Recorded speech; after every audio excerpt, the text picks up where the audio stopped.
boys and girls. This is Bob Coppage, CEO Simplex-IT, Graham Puba, and welcome to the latest episode of BizTech Twists, where we talk about, business technology issues, but we try to look at it from a slightly different perspective. And, I wanted to talk about how everybody's an idiot.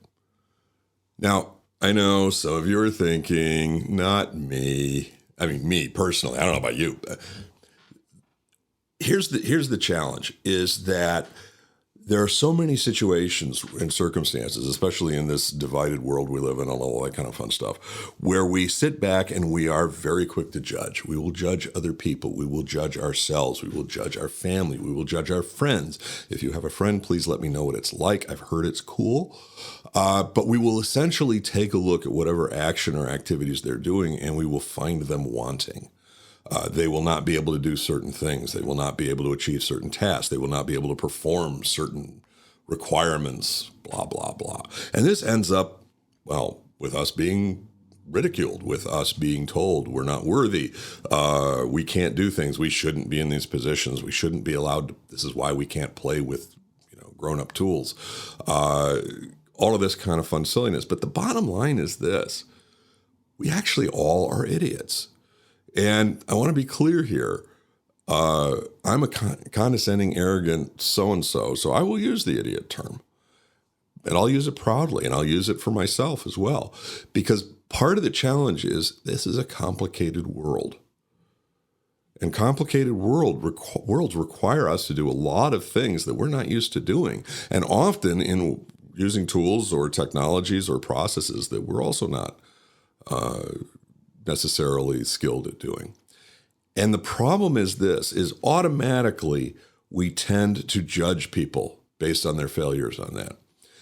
And I think from a personal standpoint, from a business standpoint, this actually works against us. What do I mean by that? What I mean by that is essentially Simplex-IT, we're a managed service provider, and we'll probably do an advertisement about that later on because, we want you to buy our goods and services at simplex-it.com. Well, we deal with clients and we help them with their IT services. We try to make it so that they're as productive as possible with their goods and services, which they know better than we ever will, but we'll take care of the IT. And part of the challenge you get into where the end users, our clients, will essentially say, I feel like such an idiot because I didn't know how to do that. And, the fact of the matter is, you probably were never shown. You probably was never part of your training. It was never part of the communication, or you were trained 5 years ago and stuff has changed somewhat since then. And part of our goal here at Simplex-IT is we simplify the complex. So we try to explain, we try to educate, we try to do all those kind of fun stuff. But here's the thing, is that it's an impossible task. Because we can't ask people to suddenly become experts in all things IT. First of all, we're putting ourselves out of a job. But also, that person doesn't have the time to become the expert on that. That's not a priority. Case in point, this is why I was thinking about this topic. So I am a car aficionado. And by that, I mean I own one. I have no idea what it takes to make a car run better, except for there's this gas stuff you put in it. And occasionally there's a light that comes on that essentially is Latin for go get oil changed. Beyond that, I don't have a clue. I do know how to change a tire. I do know how to fill a low tire, but that's it. I don't know how to change stuff. I don't know why I should or should not. And that point was really driven home to me last night because I decided, the light had come up telling me an oil change. So I went to one of the local, you drive in, they change your oil, they show you a bunch of stuff and tell you should buy this, you should not buy this, upgrade this. And I'm like, I have no clue because I'm an idiot. And I'm okay with that because I trust them. We're going to get back to that topic, but I trust them and their knowledge and their expertise. And this one place which I hadn't been to before opened up my glove compartment. I was like, why are you doing that? And he asked me, can you take your stuff out? I said, sure, fine. Well, it turns out, and I've had my car for over 10 years, There's a filter behind the glove compartment of my car. Now, Haley, who's the engineer here and the video person, she's smirking at me and nodding her head up and down like, well, yeah, any idiot knows this. Come on. I don't know. I have no idea. And guess what? I'm fine with not knowing. I'm okay with my idiocy here because I have engaged professionals to back me up on this. Well, here was the fun part. The guy pulls out this filter that I had no idea. Apparently, I have been subletting as kind of a rat B&B, kind of like Airbnb, but for rats. He pulled out the filter, and the filter literally had about an inch thick of rat nests and seeds and all sorts of things. And then in addition to that, he had to spend another 15 minutes or so pulling out rat-sized pieces of the same stuff, piece at a time, until we could have built an army of rats made out of rat nesting. I was laughing my butt off. This was the funniest thing I'd ever seen. And this guy was like, I guess it's got to end at some point. And here's the thing. I'm an idiot. I'm an idiot for not knowing that filter's there. I'm an idiot for not knowing that filter needs to be checked now and again. I'm an idiot for not realizing that rats probably think I'm a cool landlord because I'd never raised my rates or never charged them all, never charged them a late leaving fee or anything like that. And I'm an idiot on so many levels as far as my car maintenance goes. But I'm okay with that, because I've surrounded myself with enough expertise. Obviously, it's taken me a while to find this one as far as the filter checking, but I have vendors that I trust as far as the tires go. I have vendors that I trust as far as the maintenance go. I have vendors that I trust for the various tasks and services that I need. And I have roughly an appropriate idea of how much cost there should be and how much time on my part there should be. So essentially what I've done is I've taken that I'm an idiot, I've embraced it, and then I find the appropriate professional service providers to surround me, to take care of me in this particular situation. Now, I want to be clear that my car never had an issue because of this. Flames have never shot out of my car except for when it was intentional, which actually was never, now that I think of it. Something to put on a to-do list. But anyway, so the car's always been operational. The car has always fit within my budget. By the way, it's a 2012 Honda Accord. Yeah, it's like an antique car, but just old. Oh, and it is. Haley's also pointing out the fact I drive a standard stick shift. Ask your parents.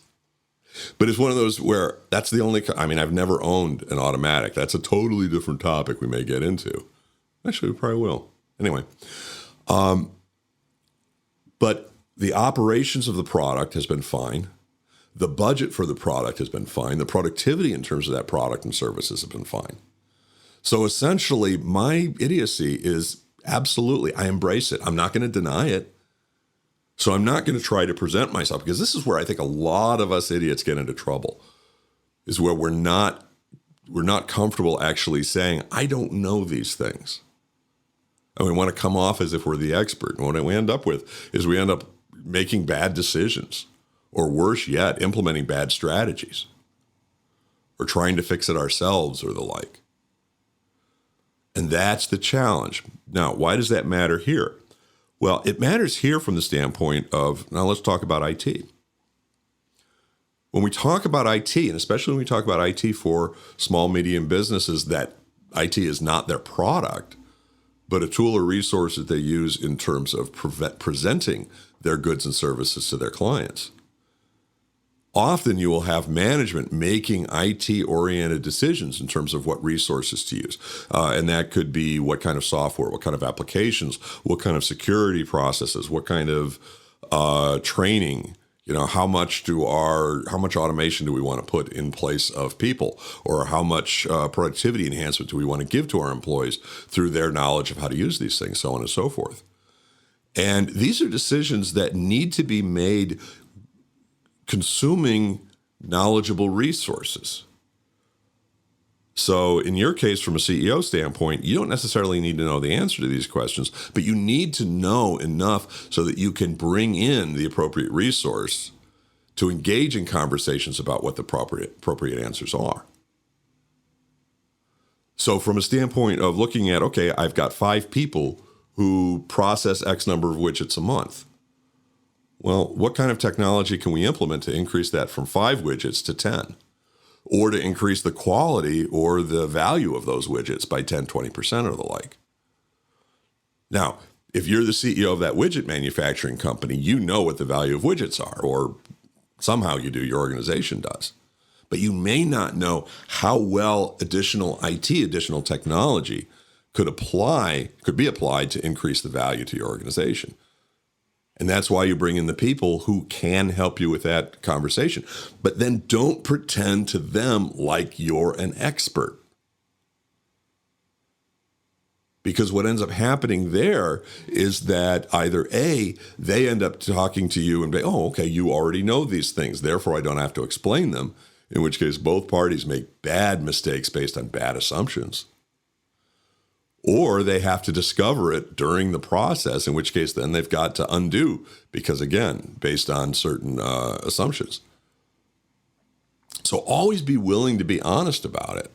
And then if it turns out that this actually is something that creates some challenges for your organization, then look to become a little bit less of an idiot, or bring more of those professional resources that you trust in with you. Are you fed up with reactive IT providers who take too long to respond, let problems fester, and nickel and dime you for every little thing? Say goodbye to those frustrations by choosing Simplex-IT, home of Amazon's best-selling author and BizTech Twist host Bob Coppage.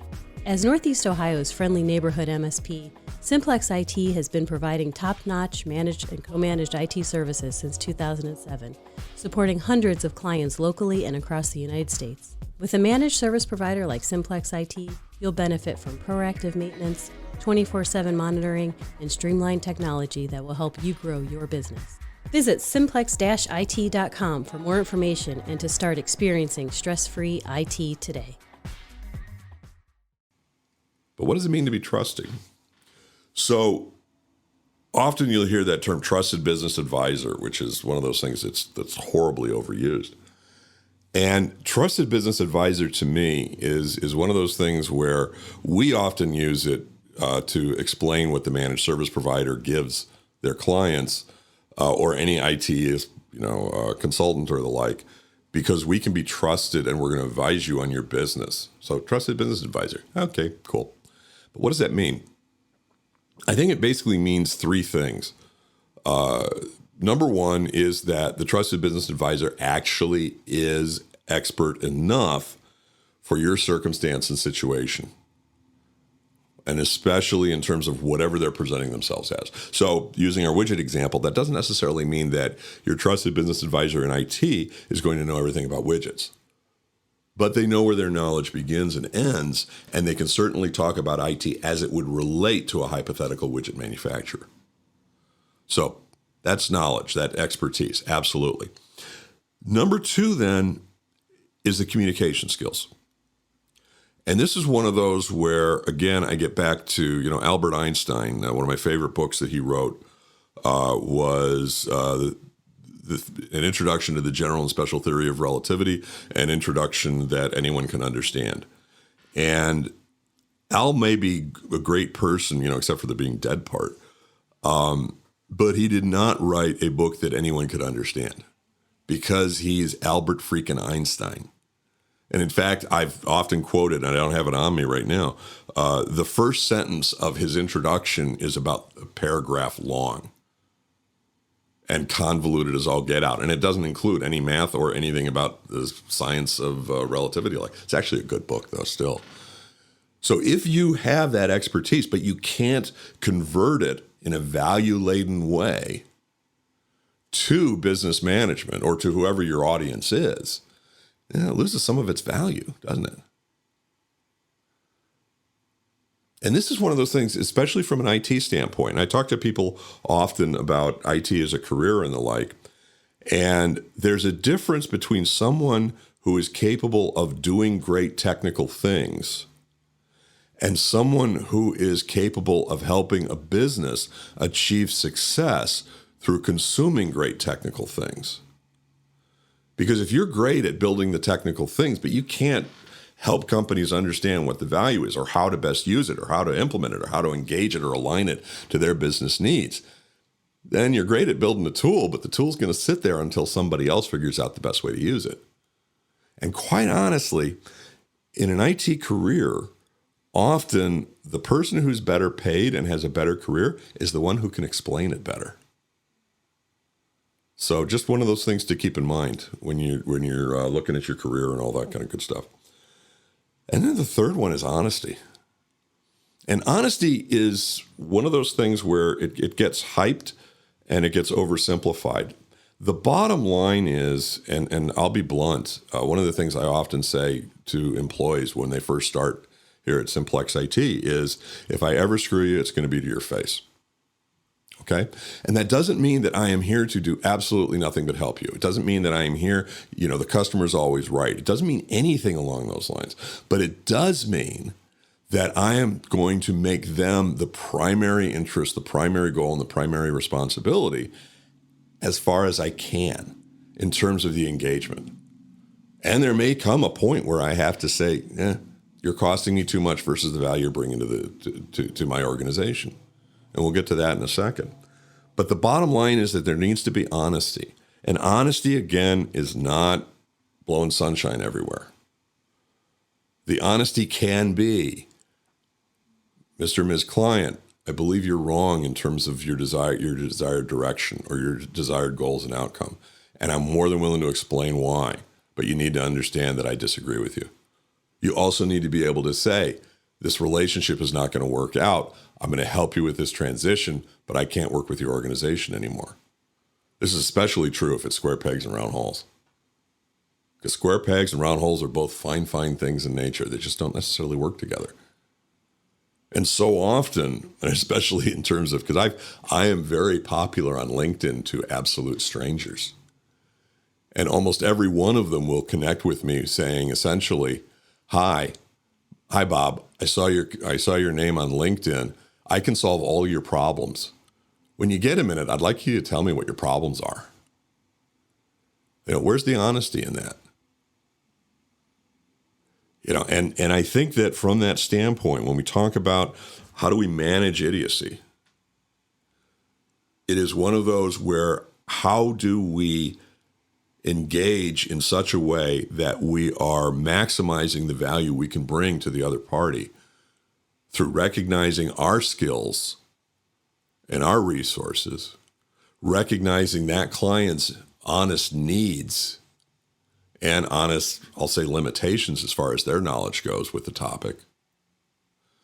But then also by working and, IT professionals, if you are not making part of your communication skills part of your professional development, you're really shooting yourself in the foot.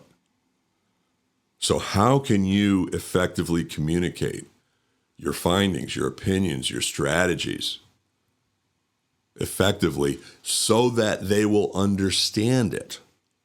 And one of the things on the professional IT side, we love to be accurate.